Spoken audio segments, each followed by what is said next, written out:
Барлықтарыңызға қайырлы күн, ұстаған оразаларыңыз қабыл болсын. Бүгін ауызашарға өзбек ұлтының осындай хамир хасиб тағамын дайындайтын боламыз. Алдымен бір кесе күрішімізге қайнаған ыстық су құйып бұқтырып қоямыз. Енді ыдысымызға ұнымызды саламыз.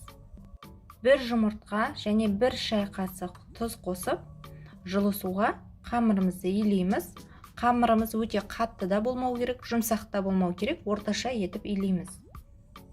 Видеоны соңына дейін қараңыздар, және жаңа видеоны өткізіп алмас үшін қоңыраушаны басып қойыңыздар. Қамырымызды қолымызбен басып, жақсылап ең қандырып илегеннен кейін салафанға салып 10 минутқа тындырып қоямыз.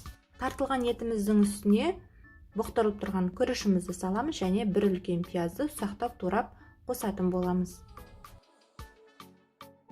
Тартылған етімізге дәміне қарай тұз, қара бұрыш және ұнтақталған зира мен паприка қостым. Ал сіз қалауыңызша кез келген дәмдеуіш қоссаңыз болады.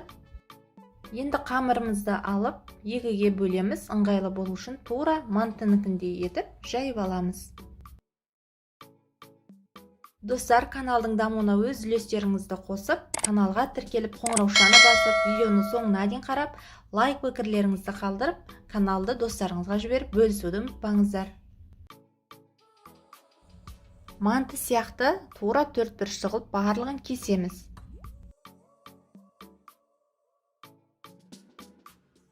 Салмасын саламыз, тура видеодағыдай етіп, бұрышынан бастап ішіне қарай орап шығамыз.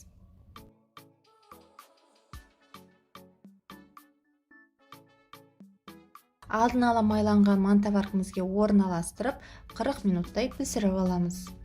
Бұл тағамды өзіңіздің қалауыңызша кез келген соуспен ұсынсаңыз болады. Мен тұзығына осылай пияз бен сәбізді қуырып, үстіне томат пастасын қостым және көк пияз, укроп қосып ұсындым. Баршаңызға ас болсын, ұстаған оразаларыңыз қабыл болсын, міндетті түрде ауызашарға жасап көріңіздер. Видеоны соңына дейін қарағандарыңызға рахмет. Келесі жаңа видеоларды өткізіп алмаңыздар.